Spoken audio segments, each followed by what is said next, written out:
Welcome to subscribers of target 100 mathematics. हाँ जी, 11th class कैसा हुआ एग्जाम? सारे साल की मेहनत एक दिन के 3 आवर्स में सिमट गई है ना। चलिए, आज हम करने वाले हैं एनुअल एग्जाम 2025। 3 आवर्स का ये पेपर 80 मार्क्स का है। ये मार्किंग स्कीम लिखी है। सबसे पहले हम करेंगे सेक्शन ए और बी टू सेट्स गिवन है, फाइंड करना है ए माइनस बी, जो बिल्कुल आसान है। ए सेट 1 3 4 5 6, बी सेट में है 2 4 6 7 और 8। हमें फाइंड करना है ए माइनस बी। ए माइनस बी का मतलब होता है ए सेट में से बी सेट के एलिमेंट्स को हटा देना। ओके, 2 4 6 7 8 को इसमें से हटाना है। 2 है नहीं, 4 हट गया, 6 भी हट गया, 7 और 8 नहीं है, तो a माइनस बी की क्या वैल्यू आएगी? 1 3 5। तो B option is correct answer. Second question में a और b टू सेट्स गिवन है, हमें फाइंड करना है a क्रॉस b। a की वैल्यू 1 2, b की वैल्यू 3 4। a क्रॉस b की क्या वैल्यू होगी? क्रॉस प्रोडक्ट कैसे कैलकुलेट करते हैं? क्रॉस प्रोडक्ट में आते हैं ऑर्डर्ड पेयर्स 1 3 1 4। ओके, 2 के साथ 3 और 2 के साथ 4 लिखा जाएगा, ऑर्डर्ड पेयर्स बन गए। ये आ गई है क्रॉस बी की value. It means C is correct answer. Okay, now question number 3। 100 centimetre radius given है, चाप की लंबाई यानी लेंथ ऑफ आर्क है 22 सेंटीमीटर। जो वैल्यूज गिवन है हम लिख लेते हैं। Question number 3, L 22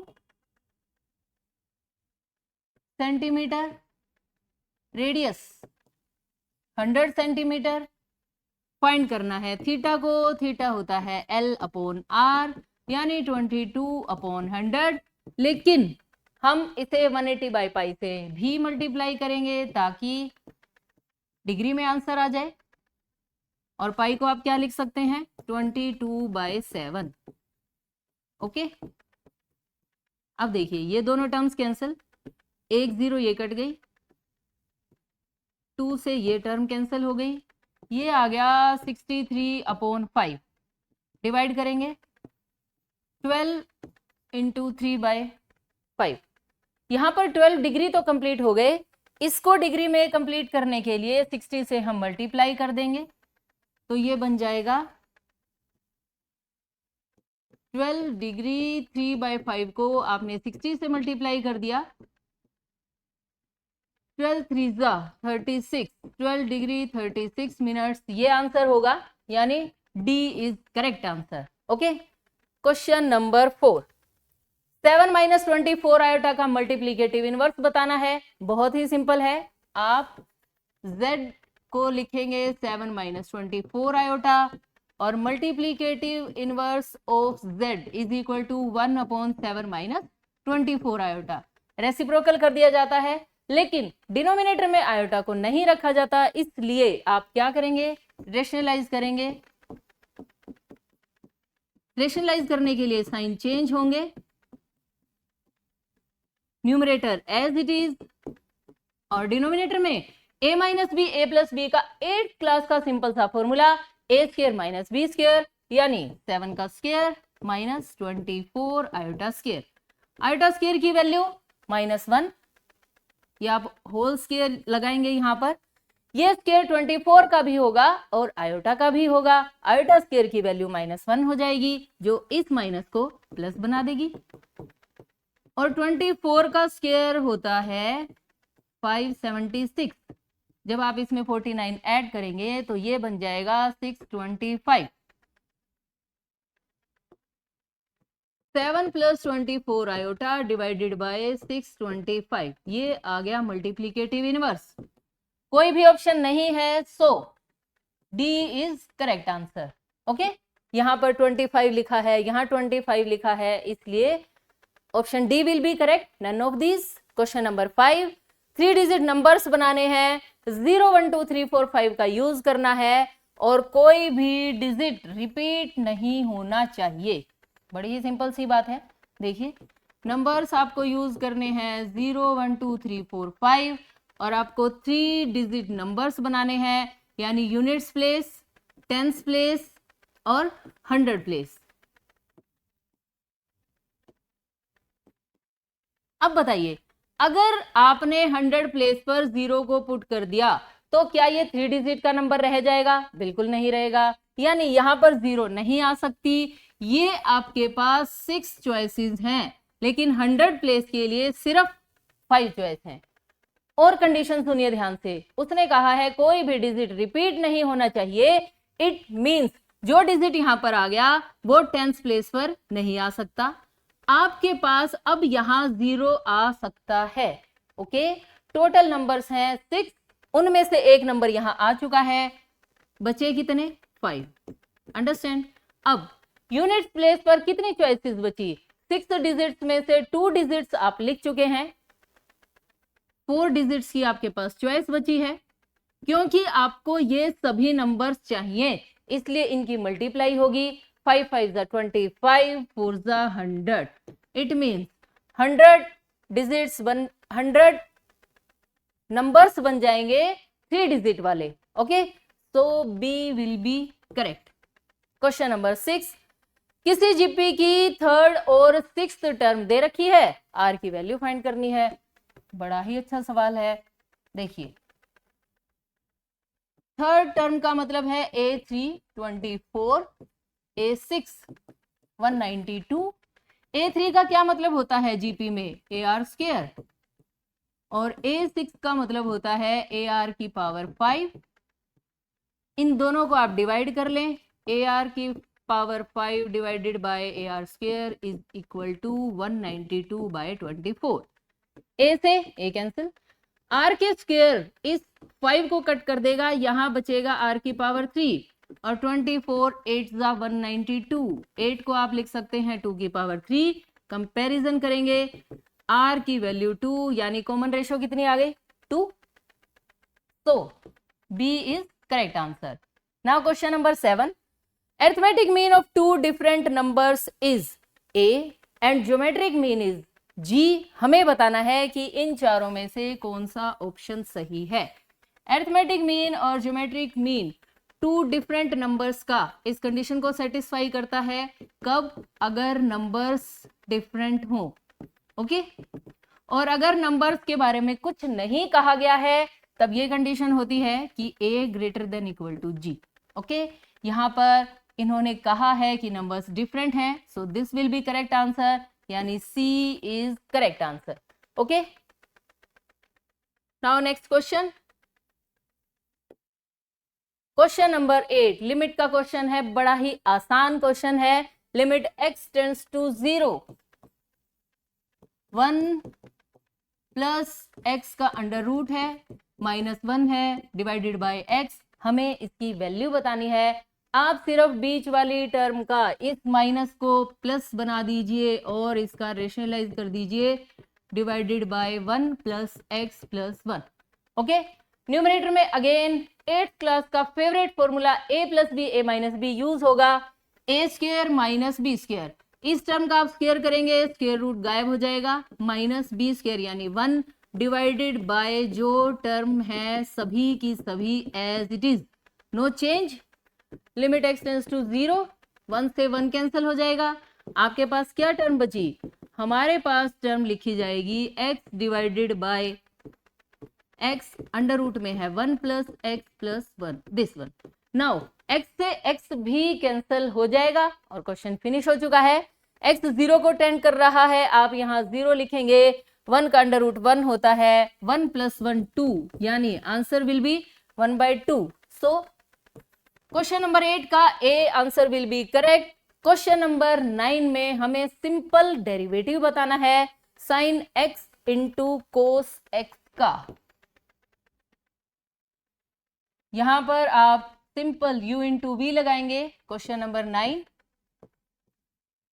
sign X into cos X का डेरिवेटिव बताना है, यानी dy बाई डी एक्स की क्या वैल्यू होगी, u into V rule apply होगा, first function as it is, second का डेरिवेटिव, कोस का डेरिवेटिव क्या होता है minus sine x, plus second term as it is और साइन का डेरिवेटिव कोस, इन दोनों की मल्टीप्लाई साइन स्क्वायर माइनस पहले लिख देंगे प्लस कोस स्क्वायर एक्स, तो answer will be C. Okay, question number 10, हमारे पास कुछ नंबर्स दे रखे हैं और हमें बताना है मीन डेविएशन अबाउट मीन। ये भी बड़ा ही अच्छा क्वेश्चन है।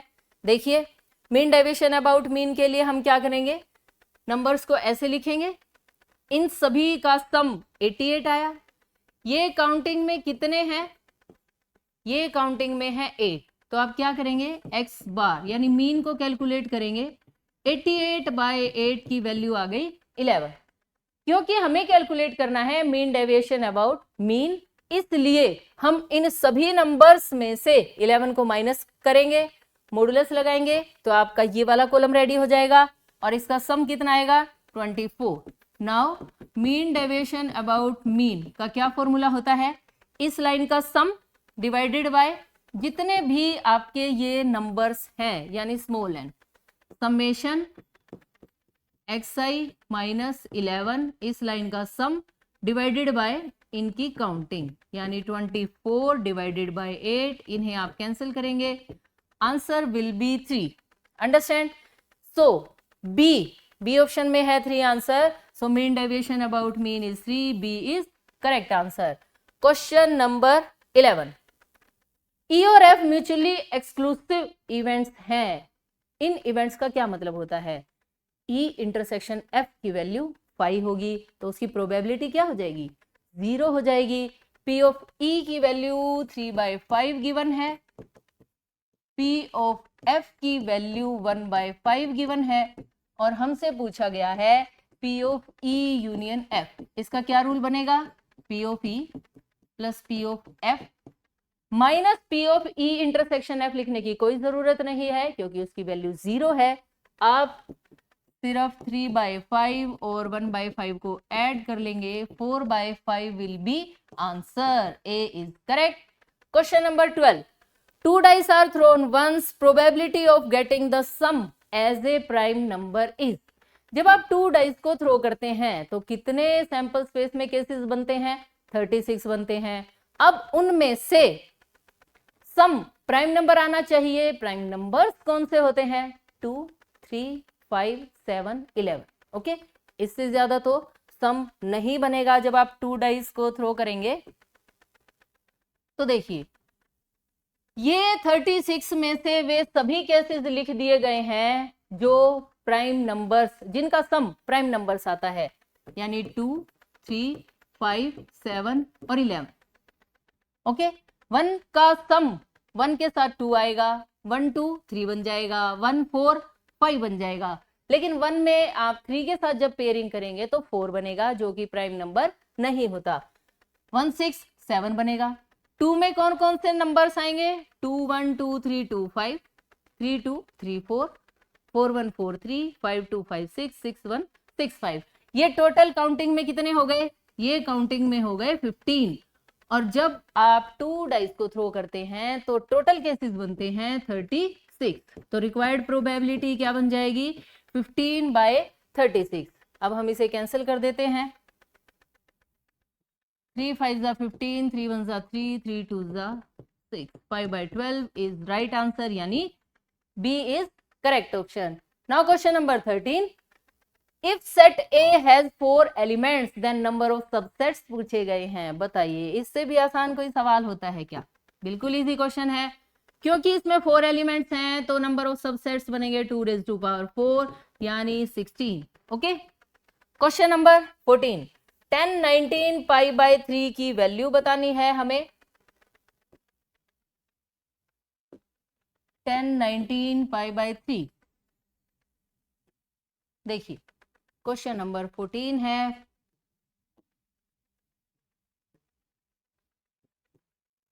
टेन 19 π/3 इसकी वैल्यू कैलकुलेट करनी है। आप क्या करें, 3 से 19 को डिवाइड करें, 3 6 जा 18, ओके, और यहाँ पर ये बच गया 1, हम इसे पाई की टर्म में लिख देते हैं। देखिए कैसे लिखेंगे, ये 6 लिखा है, 6 के साथ आप पाई लगा दें, प्लस इसकी जगह पाई बाय 3, यानी 6 पाई प्लस पाई बाय 3। जब आप इन टर्म्स का एलसीएम लेके इन्हें ऐड करेंगे 6 3 18 प्लस 1, वापिस यही स्टेटमेंट आ जाएगी। लेकिन हमें क्या फायदा हुआ, हमें फायदा ये हुआ कि हम यहाँ से 10 पाई बाय 3 को इजीली कैलकुलेट कर सकते हैं। हमारे पास इसकी टेबल है। 10 6 पाई प्लस पाई बाय 3 का क्या मतलब है, देखिए यहाँ से यहाँ तक होता है 2 पाई, उसके बाद अगेन 4, एक राउंड और तो 6 पाई आपको यहाँ मिलेगा। इसमें आप कुछ भी ऐड करेंगे तो फर्स्ट क्वाड्रेंट में जाएंगे, और फर्स्ट क्वाड्रेंट में क्या होता है, ऑल पॉजिटिव।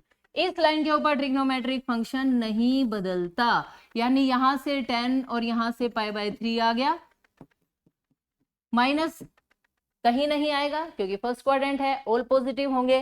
पाई बाय 3 यानी 10 60 डिग्री, और 10 60 की क्या वैल्यू होती है, √3। ओके, √3 विल बी आंसर, यहाँ कोई ऑप्शन नहीं है। नाउ क्वेश्चन नंबर 15 बहुत ही सिंपल है। NC6 is equal to NC4, then value of n बतानी है। ये डायरेक्ट फॉर्मूला है आपकी बुक में। क्वेश्चन नंबर 15 रूल है NCA अगर NCB के इस तरह से इक्वल हो तो क्या होता है, या तो A और B इक्वल होंगे या फिर n की वैल्यू होगी A प्लस B। ओके, इन्होंने हमसे कहा n की वैल्यू बता दो, तो हम 6 और 4 को ऐड कर देंगे, क्योंकि मुझे स्टेटमेंट में दिखाई दे रहा है NC6 is equal to NC4, this implies n is equal to 6 plus 4 यानी 10। ओके, नाउ क्वेश्चन नंबर 16, एक लाइन गिवन है और इस लाइन की स्लोप के बारे में पूछा गया है। ट्रू फॉल्स का क्वेश्चन है। लाइन आपके सामने है, 3x माइनस 4y plus 10 is equal to 0। Line की स्लोप का क्या फॉर्मूला होता है, minus coefficient of x divided by coefficient of y। Okay, x का कोफिशिएंट क्या है 3, y का कोफिशिएंट -4, डबल माइनस क्या बन जाएगा, प्लस बन जाएगा। तो स्लोप क्या आएगी, 3/4 आएगी। इन्होंने ट्रू फॉल्स पूछा है और कहा है स्लोप 4/3 है, ये बात तो गलत है। So this statement is false. Okay, now question number 17, इस क्वेश्चन में क्या कहा गया है, standard deviation of 10 numbers is 2.5। Okay, if each number is doubled then its SD is 5। ये बात बिल्कुल सही है। अगर हर नंबर का डबल कर दिया जाए तो स्टैंडर्ड डेविएशन का भी डबल हो जाता है। Okay, so this statement is true. Question number 17, 18 में x माइनस 2y की पावर 6 हमें बतानी है इसकी फोर्थ टर्म। ओके, या तो आप फोर्थ टर्म का डायरेक्ट फॉर्मूला यूज करें, और अगर आप फॉर्मूला नहीं जानते तो आप इस बाइनोमियल एक्सपेंशन को ओपन कर देंगे।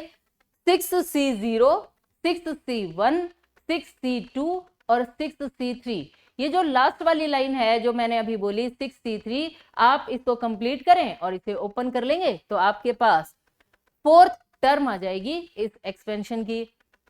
और अगर आप इतना सारा काम नहीं करना चाहते तो ये एक छोटा सा फॉर्मूला आपको याद होना ही चाहिए, TR+1 is equal to NCR A raise to power n minus R B raise to power r।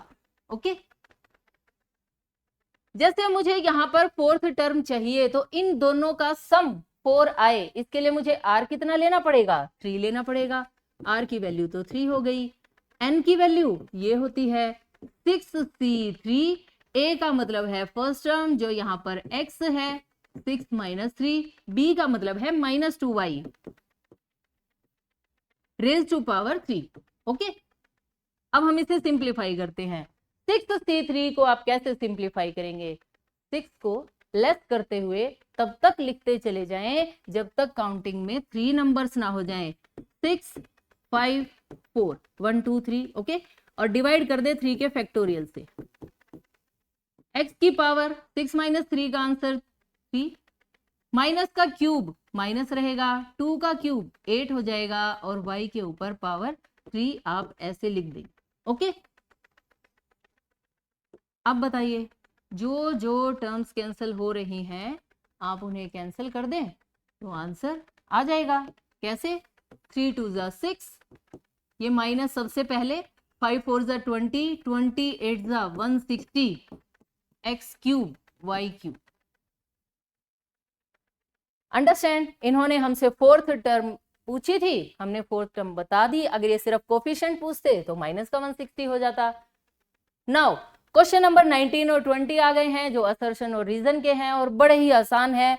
If S and T are two set such that S में 21 एलिमेंट्स हैं यानी एन एस की value 21, T में 32 elements हैं यानी N T की value 32, N of S intersection T में 11 elements हैं, तो हमसे कहा गया है कि एस यूनियन टी में क्या 42 एलिमेंट्स होंगे। चलिए चेक कर लेते हैं। इसका रूल क्या होता है? N S plus N T minus N of S intersection T. Value put कीजिए, 21 प्लस 32 माइनस 11, 53 माइनस 11 42। हाँ जी बिल्कुल, ये बात तो सही हो गई, यानी असर्शन इज करेक्ट। अब रीजन देखिए, रीजन में क्या लिखा है? असर्शन तो ठीक है, क्वेश्चन नंबर 19। रीजन में N of A union B is equal to N of A plus N of B minus N of A intersection B. ये बात भी बिल्कुल सही है, यही रूल तो लगाया है हमने यहाँ, यानी असर्शन करेक्ट, रीजन भी करेक्ट और रीजन असर्शन की करेक्ट एक्सप्लेनेशन है। So A is correct answer. Okay, यहाँ पर कैपिटल ए यूज किया गया है, A is correct answer. Now question number 20, complex number में से ये असर्शन रीजन का क्वेश्चन है, बिल्कुल ही सिंपल है। z की value 2 plus 3 iota divided by 2 minus 3 iota, तो हमें चेक करना है क्या मोड z 1 के इक्वल होगा। चलिए चेक कर लेते हैं। z को अगर z बार से मल्टीप्लाई कर दिया जाए तो मॉडुलस z का स्क्वायर होता है। ये जो रीजन में बात लिखी हुई है ये तो डायरेक्ट फॉर्मूला है, ये तो बिल्कुल सही है। चलिए अब हम z और z बार की करते हैं मल्टीप्लाई। z बार का क्या मतलब होता है? z का कॉन्जुगेट। इसका मतलब आयोटा वाली टर्म का साइन चेंज करना। ये मैंने z लिखा और अब मैं लिखने वाली हूं z का कॉन्जुगेट। प्लस को क्या बना दोगे? माइनस, माइनस को क्या बना दोगे? प्लस, और ऐसा करने से क्या होगा? क्वेश्चन खत्म हो जाएगा। देखो ये कट गए, ये कट गए, आंसर क्या आया? 1, यानी z के मोड की क्या वैल्यू आ गई? 1। असर्शन सही है और रीजन में ये डायरेक्ट फॉर्मूला है और रीजन असर्शन की करेक्ट एक्सप्लेनेशन है। So A is correct answer. इसी के साथ सेक्शन ए फिनिश और अब हम स्टार्ट करेंगे सेक्शन बी के question. Question number 21 prove that का क्वेश्चन है। cos pi by 4 minus x cos pi by 4 minus y minus sine pi by 4 minus x into sine pi by 4 minus y. Okay, left hand side हमने लिख दी, right side लेकर आएंगे। क्या आपको यहां पर कोई रूल अप्लाई होता दिखाई दे रहा है? cos a cos b minus sine a sine b, ये किसका फॉर्मूला होता है? ये फॉर्मूला होता है cos a प्लस बी का। ओके, ये रूल आप यहां लगाएंगे। a के प्लेस पर कौन है? Pi by 4 minus x plus b के प्लेस पर pi by 4 minus y. Okay, pi by 4 में जब आप पाई बाय 4 ऐड करेंगे तो ये बन जाएगा पाई बाय 2। कैसे बनेगा? पाई बाय 4 प्लस पाई बाय 4 बना 2 पाई बाय 4 और 2 ने जब 4 को कैंसिल किया तो पाई बाय 2 माइनस यहां से आपने कॉमन लिखा और आप इसे लिख दें x plus y. Okay, now simple 10th class का फॉर्मूला है cos 90 माइनस थीटा क्या होता है? Sine theta. तो यहां भी अप्लाई होगा cos pi by 2 minus x plus y, क्या बन जाएगा? ये साइन एक्स प्लस वाई। यही हमें राइट साइड चाहिए थी, hence prove. Now next question. इस क्वेश्चन की चॉइस में हमारे पास ट्रिग्नोमेट्री का क्वेश्चन है, साइन 75 प्लस कोस 75 का आंसर लाना है √3/√2। और का क्वेश्चन है, लेफ्ट हैंड साइड हम लेकर चलेंगे, sine 75 plus cos 75 degree. Okay, 75 को हम ब्रेक करेंगे 45 प्लस 30 में, क्योंकि हमारे पास इनकी वैल्यूज होती हैं sine 45 degree plus 30 plus cos 45 plus 30।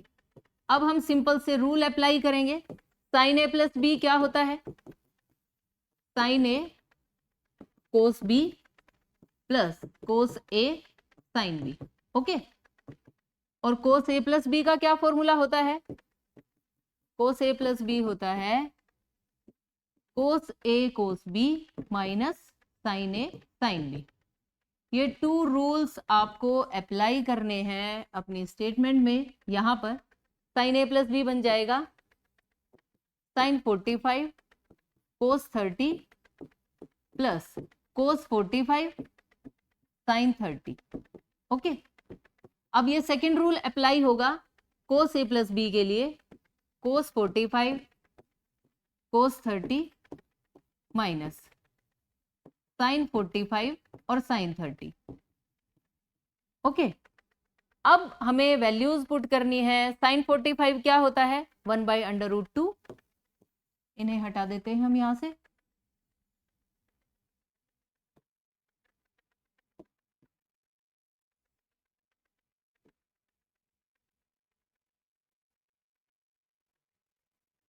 Values put की जाएंगी, साइन 45 होता है 1/√2 और कोस 30, कोस की स्टार्टिंग वाली वैल्यू होती है √3/2 plus cos 45 again 1/√2 sine 30 1/2 plus cos 45 1/√2 cos 30 √3/2 minus sine 45 1/√2 sine 30 1/2।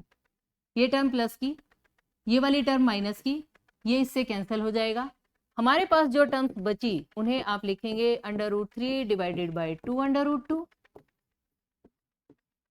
√3 divided by 2/√2। जैसे आप x प्लस x का आंसर 2x लिखते हैं, ऐसे ही ये दोनों नंबर सेम हैं, तो इसका आंसर लिखा जाएगा 2/√3 डिवाइडेड बाय 2/√2।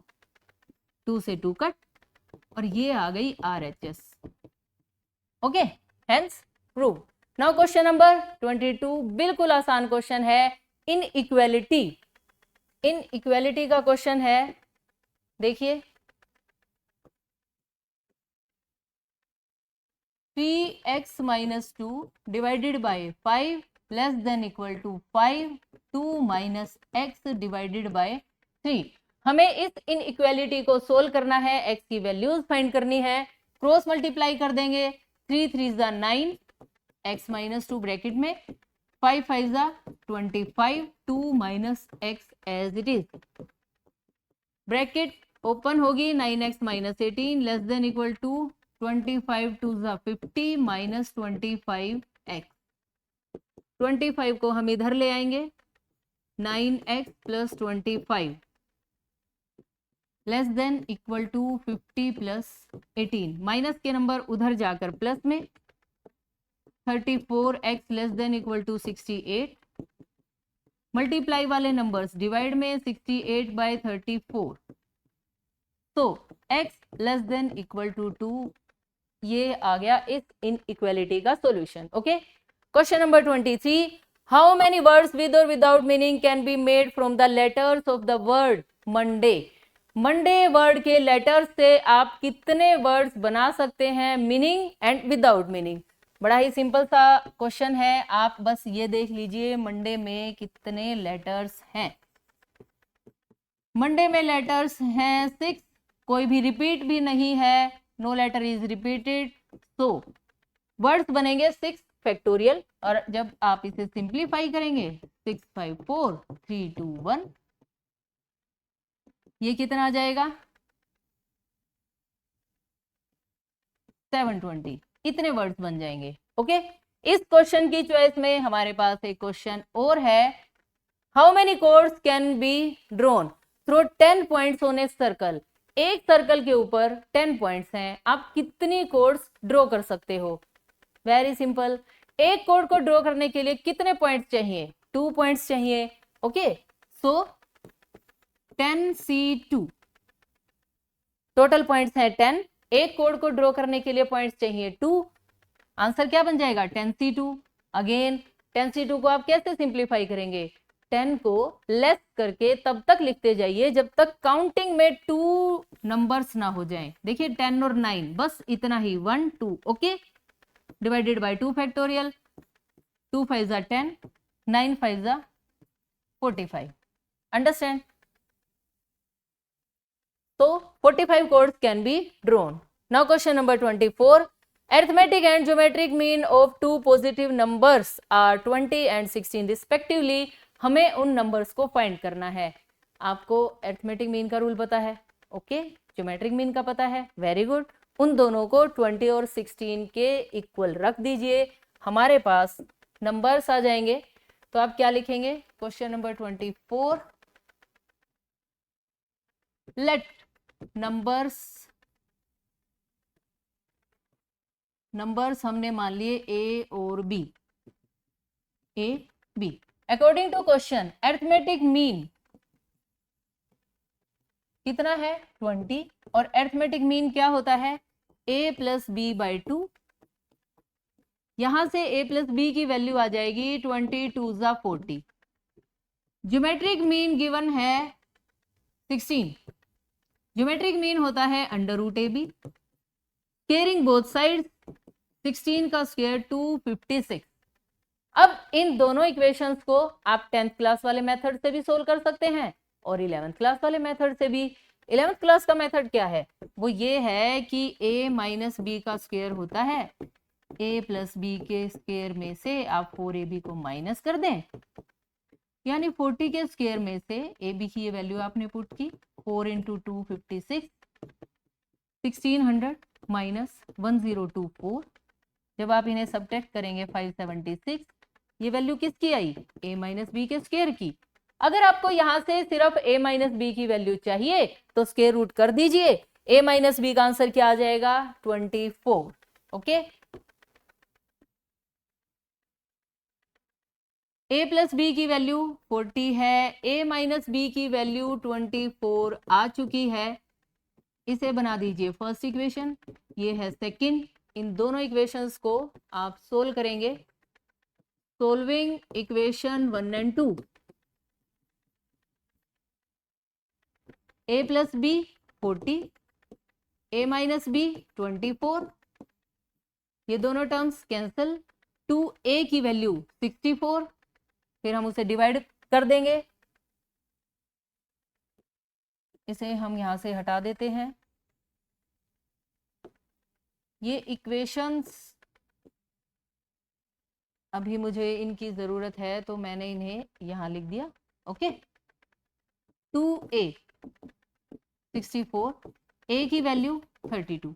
a की इस वैल्यू को आप फर्स्ट या सेकंड किसी भी इक्वेशन में पुट कर देंगे तो b की वैल्यू आ जाएगी। पुट इन इक्वेशन 1, 40 में से आप 32 को माइनस कर दें, प्लस वाले नंबर उधर जाकर माइनस में, a की value 8। So required numbers are 8 and 32। ये तो था 11th क्लास का मेथड। अगर आप इसे 10th क्लास के मेथड से करना चाहें तो क्या कर सकते हैं? यहां से b की या a की वैल्यू कैलकुलेट करें। अगर आप b की वैल्यू कैलकुलेट करते हैं वो आएगी 40 माइनस a। इस b के प्लेस पर वैल्यू पुट करना, मल्टीप्लाई करना, इस नंबर को इधर लाना, एक क्वाड्रेटिक इक्वेशन बनेगी जिसके फैक्टर्स आएंगे 32 एंड 8। आंसर सेम आएगा। आप इसे किसी भी मेथड से कर सकते हैं। Okay, now question number 25, find the middle term in the expansion of 2 by x minus x by 5 की पावर 6। हमें इसकी मिडल टर्म बतानी है। मिडल टर्म का एक फॉर्मूला होता है, याद रख लें। मिडल टर्म का रूल होता है, ये जो पावर लिखी है हम इसे 2 से डिवाइड कर दें और फिर इसमें 1 ऐड कर दें, th टर्म, ये वाली टर्म इसकी मिडल टर्म होगी। ओके, n की वैल्यू कितनी है? 6। 6 का हाफ करेंगे 3, 3 + 1 यानी 4th टर्म बतानी है हमें। ये बिल्कुल वैसा ही क्वेश्चन बन गया जैसा आपने अभी थोड़ी देर पहले बाइनोमियल एक्सपेंशन का किया था। उसमें तो साफ साफ लिखा था 4th टर्म बताइए, यहाँ क्या कहा है मिडल टर्म बताइए। तो वही फॉर्मूला सेम आप अप्लाई करेंगे। TR+1 क्या होता है, हमें यहाँ पर फोर्थ टर्म फाइंड करनी है। NCR A⁻n - R B⁻r। अगर आपको फोर्थ टर्म फाइंड करनी है तो R तो 3 होगा यानी 3 + 1। N की वैल्यू यहां से आएगी 6C3। A मतलब फर्स्ट टर्म यानी 2/x⁻6 - 3 और B के प्लेस पर है -x/5 की पावर 3। ओके, अब हम इसे सिंप्लीफाई कर लेते हैं। 6C3 का मतलब 654 / 3 का फैक्टोरियल। 6 - 3 का आंसर 3, तो ये बन गया 2 की पावर 3, ये बन गया x की पावर 3, ये माइनस रहेगा 3x के ऊपर भी लिखा जाएगा और 5 की पावर 3 भी लिखा जाएगा। ओके, अब हम जैसे ही इसे सिंप्लीफाई करेंगे हमारे पास मिडल टर्म आ जाएगी। अंडरस्टैंड? तो देखिए कैसे बनेगी मिडल टर्म। 3 × 2 = 6 कैंसिल हो गया, x³ से x³ कट गया, माइनस को आप आगे ले आइए। 5 × 4 = 20, 2 की पावर 3 का मतलब 8 और 28 ये आ गया 160। अच्छा एक बात और, आप इसको 5 को भी कैंसिल करें, ये पूरा कैंसिल हो जाएगा, यहाँ पे 5 का स्क्वायर बचेगा यानी डिवाइड में तो है 5 का स्क्वायर। 8 × 4 = 32 यानी -32/25। ये आ गई मिडल टर्म इस एक्सपेंशन की। अंडरस्टैंड? एक्स वाली टर्म कोई बची ही नहीं, ये दोनों टर्म्स कैंसिल हो गई। So answer will B -32 / 25। Now next question, question number 26 यानी सेक्शन बी फिनिश हो चुका है और अब हम शुरू करने वाले हैं सी सेक्शन।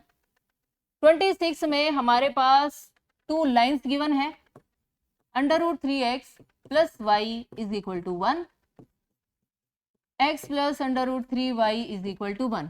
हमें इन दोनों लाइंस के बीच का एंगल फाइंड करना है और tan थीटा का क्या फॉर्मूला होता है, tan थीटा का रूल होता है m2 - m1 / 1 + m1 × m2।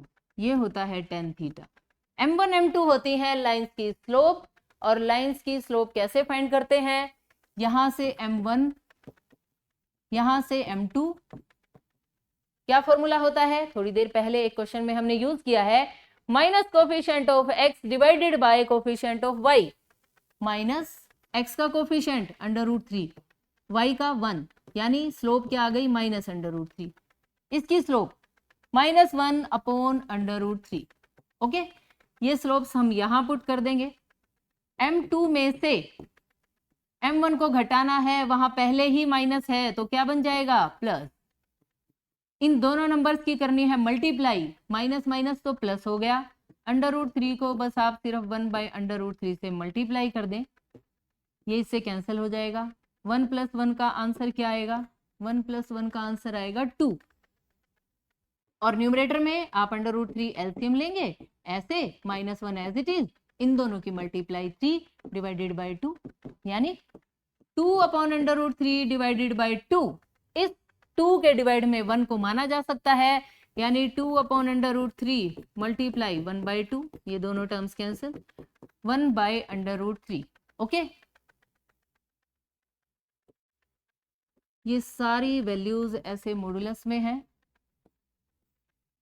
यानी आंसर क्या आ जाएगा, ± 1/√3। ये किसकी वैल्यू है, tan थीटा की, और tan में 1/√3 कहाँ होता है, स्टार्टिंग में ही यानी π/6 के लिए। तो आप क्या लिखेंगे, tan थीटा = ± 1/√3 यानी थीटा क्या आ जाएगा, थीटा होगा या तो π/6 और tan की वैल्यू माइनस कहाँ होती है, आफ्टर स्कूल टू कॉलेज, या तो सेकेंड क्वाड्रेंट में या फिर इस वाले क्वाड्रेंट में, तो आप क्या लिखेंगे, सेकंड एंगल क्या बनेगा, यहाँ पाई होता है, पाई माइनस पाई बाय 6, ये बन जाएगा सेकंड एंगल। ओके, तो theta will be pi by 6 और 5 पाई बाय 6। अंडरस्टैंड, ये आ गया दोनों लाइंस के बीच का एंगल। इस क्वेश्चन की चॉइस में हमारे पास एक बड़ा ही आसान क्वेश्चन है, पैराबोला की इक्वेशन बतानी है जिसका पासिंग पॉइंट दे रखा है और उसकी एक्सिस गिवन है। तो देखिए, जिस पैराबोला की एक्सिस वाई एक्सिस हो, ये वाली, उसकी जनरल इक्वेशन क्या होगी, ये होती है x square is equal to 4ay, passing point क्या है 2 5। अगर 2 5 इसका पासिंग पॉइंट है तो x के प्लेस पर 2 और y के प्लेस पर आप क्या पुट करेंगे, 5 पुट करेंगे। आप यहां लिख दें पासिंग पॉइंट, पासिंग पॉइंट है 2 5, इसलिए हमने इसमें पुट कर दिया। 2 का square is equal to 4a into y, यानी 4 इज इक्वल टू 20a। यहां से a की वैल्यू आ जाएगी 4/20 यानी 1/5। a की इस वैल्यू को आप इस इक्वेशन में पुट कर देंगे, हमारे पास पैराबोला की इक्वेशन आ जाएगी। कैसे, तो रिक्वायर्ड इक्वेशन ऑफ पैराबोला क्या बन जाएगी, x square is equal to 4, a की वैल्यू 1/5 और y as it is 4/5y। आप 5 को क्रॉस मल्टीप्लाई करके ऊपर ले आए, 5x square is equal to 4y, which is required answer. Question number 27, f एक फंक्शन है 1 1 2 3 0 -1 -1 -3, z से z पर डिफाइंड है और fx is equal to ax plus b है। फाइंड करना है a और b। कैसे फाइंड करेंगे, बिल्कुल आसान क्वेश्चन है ये इस पेपर का। क्वेश्चन नंबर 27, f गिवन है 1 1 2 3 0 -1 और -1 -3। ओके, f है z टू z और fx की वैल्यू है ax plus b। Okay, a और b की वैल्यू फाइंड करनी है। कैसे फाइंड करेंगे, ये 1 1 आप यहां पुट करेंगे, fx को आप क्या लिख सकते हैं, इसे लिख सकते हैं हम y, ये स्टेटमेंट एज इट इज। इसका मतलब x1 और y1 आप यहां पुट करें, put x is equal to 1 y is equal to 1। Equation क्या बन जाएगी, ये 1, x के प्लेस पर आपने 1 लिखा तो ये बन गया a plus b is equal to 1। ये बन गई फर्स्ट इक्वेशन। सेकंड के लिए 2 और 3 पुट कर दीजिए, x को 2 y को 3, y को आपने 3 लिखा, x को 2 लिखा तो ये बन गया 2a प्लस b, ये बन गई सेकंड इक्वेशन। अब सिंपल है a और b की वैल्यू को कैलकुलेट करना। जैसे ही आप साइन चेंज करेंगे, b से b कट, ये वैल्यू माइनस है, ये वैल्यू -2, दिस इंप्लाइज a की वैल्यू तो 2 आ गई। ओके, a की वैल्यू को आप किसी भी इक्वेशन में पुट करें b आ जाएगा। यहां पे आपने 2 लिखा, प्लस का 2 इधर आकर माइनस का, तो b की वैल्यू क्या आ जाएगी, b की वैल्यू आ जाएगी -1।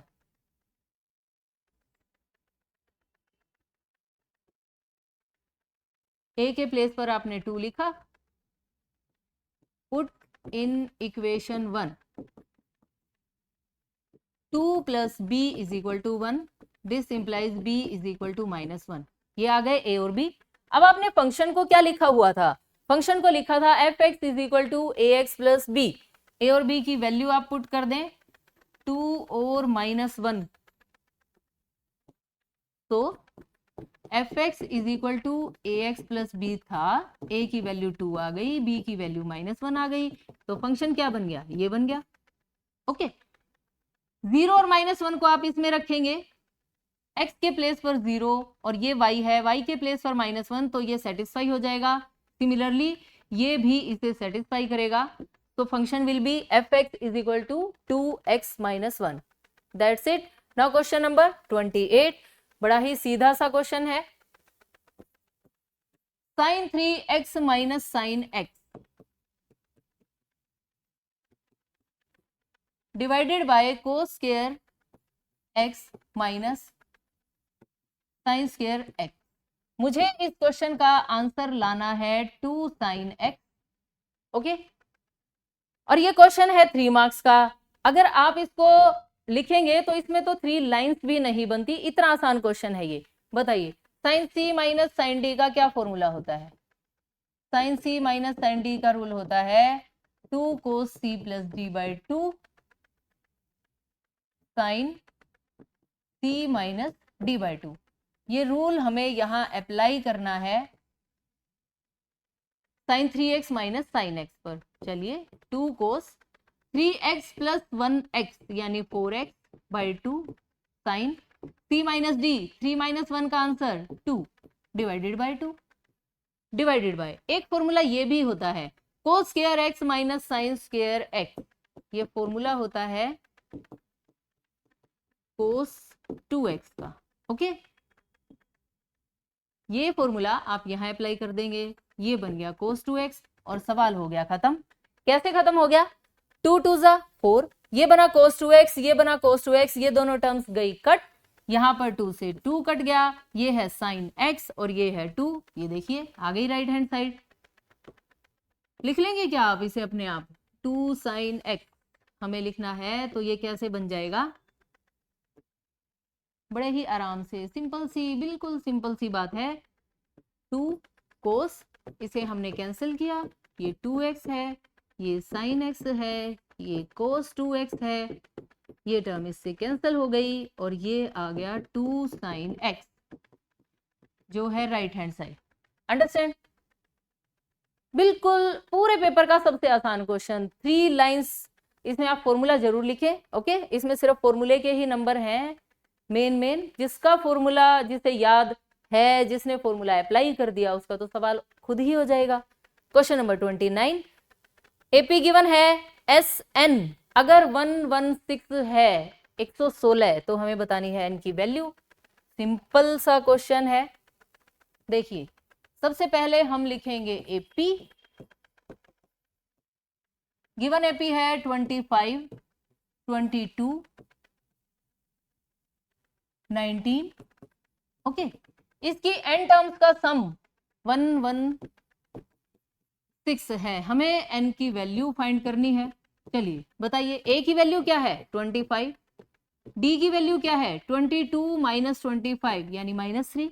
एस एन का क्या फॉर्मूला होता है? n by 2 2a plus n minus 1 into d is equal to 116।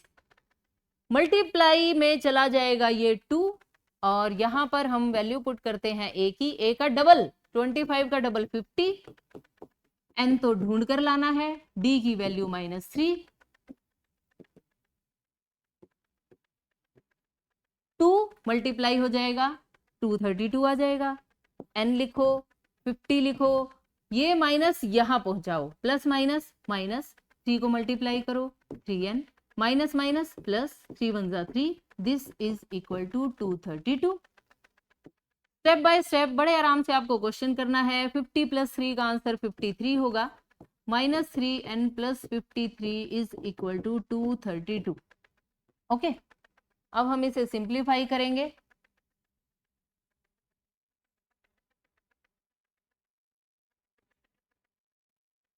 ये क्या बन जाएगा?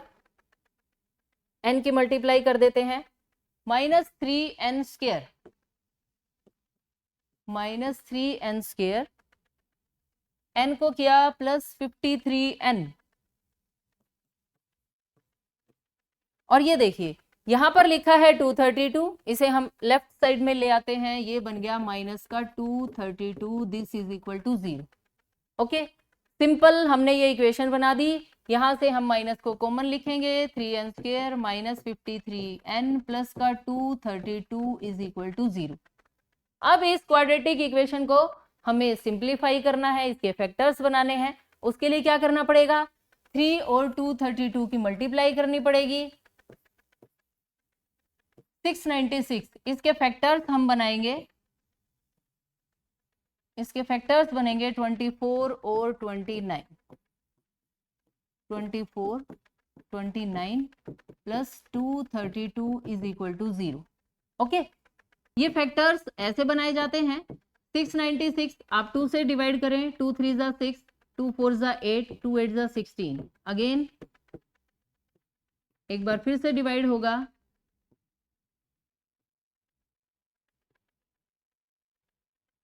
अब ये जाएगा 3 पर 29। ओके, अब हमने क्या किया, इस 29 को एक तरफ रखा और इन सभी नंबर्स की कर दी मल्टीप्लाई।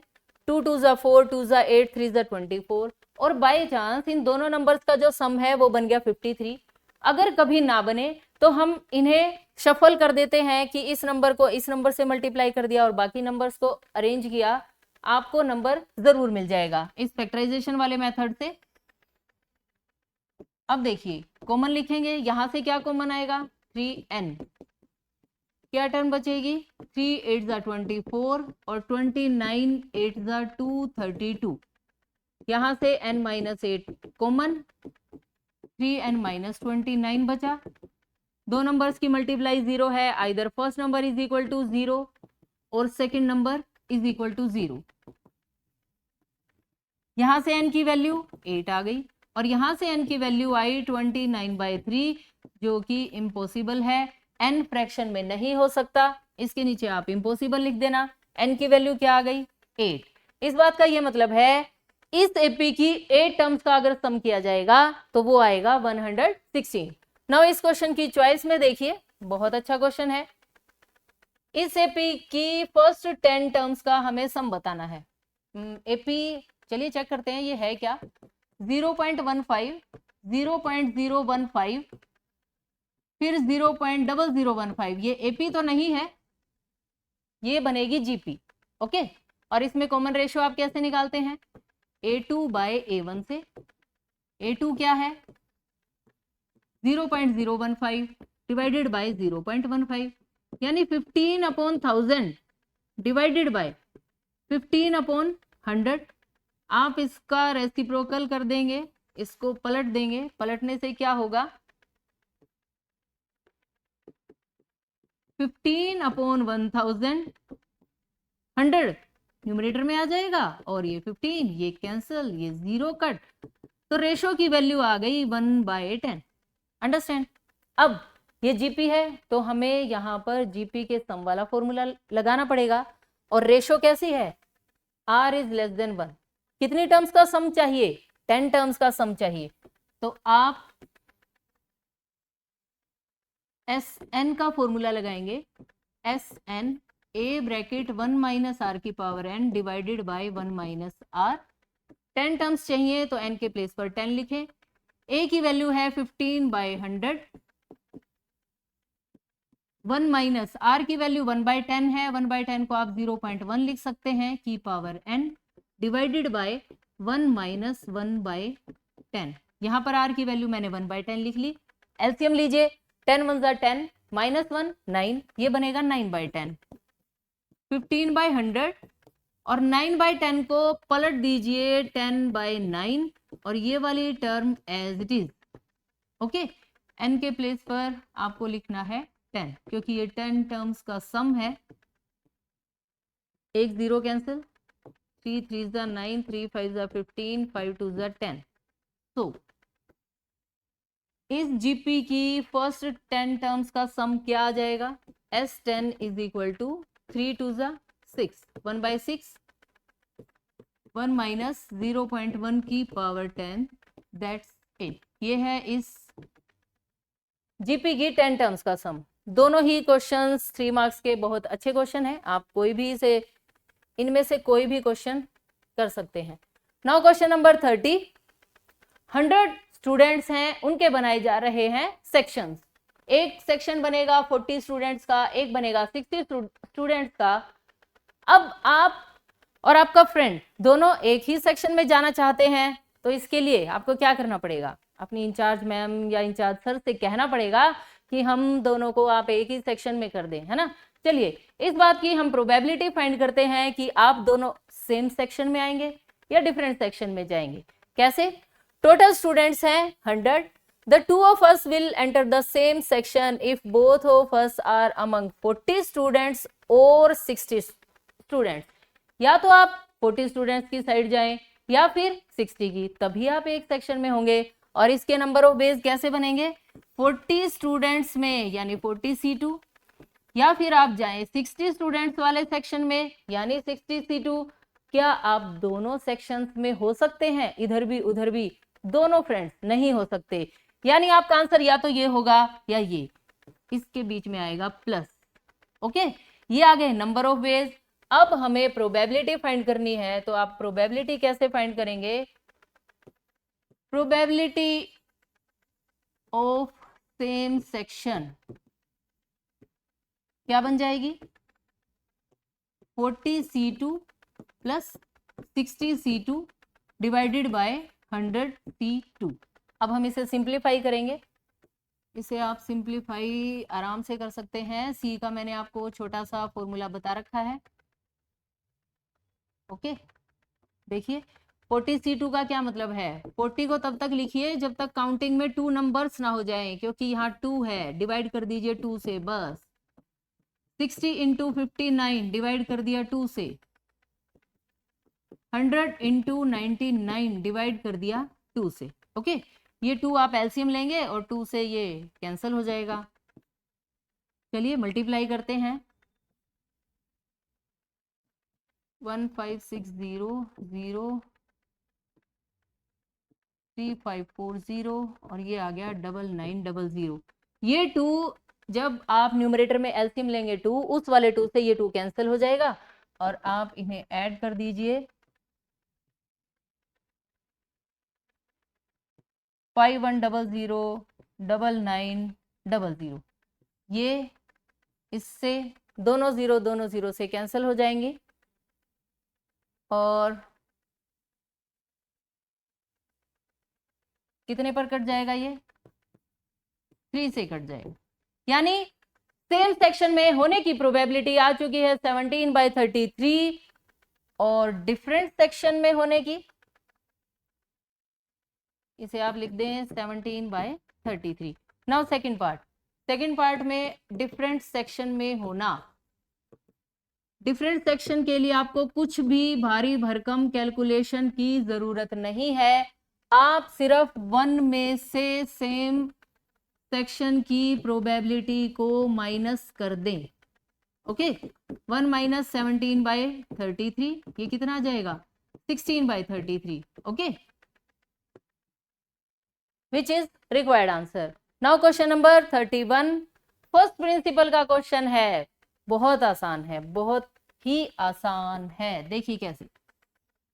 क्वेश्चन नंबर 31, ये इस सेक्शन का लास्ट क्वेश्चन है। f(x) is equal to x square plus 5। एक वैल्यू और कैलकुलेट कर लीजिए यहां पर x प्लस h की। क्यों कैलकुलेट करनी है? क्योंकि हमें फाइंड करना है डेरिवेटिव फर्स्ट प्रिंसिपल का यूज करके, और फर्स्ट प्रिंसिपल के अकॉर्डिंग f डैश x का क्या फॉर्मूला होता है? Limit h tends to 0 f of x plus h minus f x divided by h। Okay, value put करेंगे। ये वैल्यू हम इसीलिए कैलकुलेट करके लाए थे क्योंकि यहां पुट करनी है x प्लस h का square plus 5 minus f x क्या है? ये माइनस कर दीजिए, minus x square minus 5 divided by h। बताइए, इतनी बात आपको समझ में आई? तो बस अब ये तो क्वेश्चन कुछ बचा ही नहीं। सिंपल 8th क्लास का फॉर्मूला a प्लस बी का होल स्क्वायर क्या होता है? a square plus b square plus 2ab। a square plus b square plus 2ab। 5 से 5 को कैंसिल कर देना, यहां से माइनस का स्क्वायर बचा और h एज इट इज। क्या आपको कोई और टर्म दिखाई दे रही है जो कैंसिल हो रही है? हाँ जी बिल्कुल, जो टर्म्स बची उनमें से आप क्या कॉमन लिख सकते हैं? h को लिख सकते हैं, h plus 2 divided by h। ये भी कैंसिल हो गया। अब जहां जहां h लिखा है वहां वहां आपको 0 पुट करना है, तो आंसर क्या बचेगा? 2, विच इज रिक्वायर्ड आंसर। वैसे तो हमें पहले से ही पता था कि एक्स स्क्वायर का डेरिवेटिव क्या होता है? 2x, और 5 का डेरिवेटिव